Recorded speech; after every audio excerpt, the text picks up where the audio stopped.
Happy Sunday, everyone. Good to see y'all again. I know it's been a while, but it's been a busy spring, and I just got back from a 2-week pilgrimage in Medjugorje, so I definitely will be talking a little bit more about that.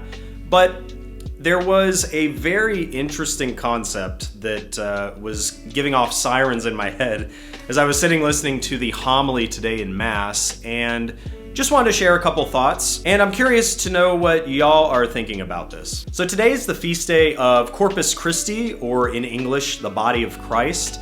And while it can sound to the American mind that we're talking about the body of the church, this particular feast day is a call to renewal of understanding of the ancient orthodox idea that the Eucharist is the full body, blood, soul, and divinity of Jesus. Now, while many churches do not preach this, do not profess that, like the ancient church, believe that the body of Christ in its full divinity can be found in the Eucharist, what really struck me during the homily this morning was the necessity of orthodoxy. And while the homily itself was centered around belief in the real presence of Jesus in the Eucharist, why we should take this seriously, why this regenerates us as we commune with God every Sunday, the sort of small alarm bell that was going off in my head, what does the rejection of orthodox theology, how does that manifest in our world today? I think that you could go on a number of different threads about how does rejecting the real presence of Jesus manifest within our culture today?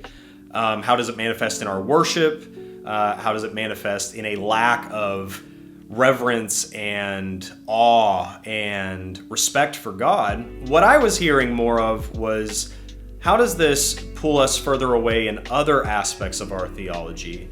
And does pulling us away in other aspects of our theology end up endangering us in ways that otherwise wouldn't have been the case? Now, I'm sure if you've been paying attention to anything that's been happening in the world over the last week, you might know that we are somewhat on the verge of another world war. And this isn't going to be a video about dispensationalism. I'm not going to dive into it here, but I would highly recommend watching a now viral it became a debate, but was meant to be an interview between Tucker Carlson and Senator Ted Cruz that happened this past week. One of the key points was, are Christians biblically commanded to support Israel in their war against Iran? On the dispensational side would suggest that yes, Christians are biblically commanded. The more orthodox theology would posit that no, we are not commanded, because the Israel of the book of Genesis is the church. It is not a modern political state. I would personally encourage some self-study on this to see, this is where revisiting orthodoxy, reading the church fathers, reading the early church.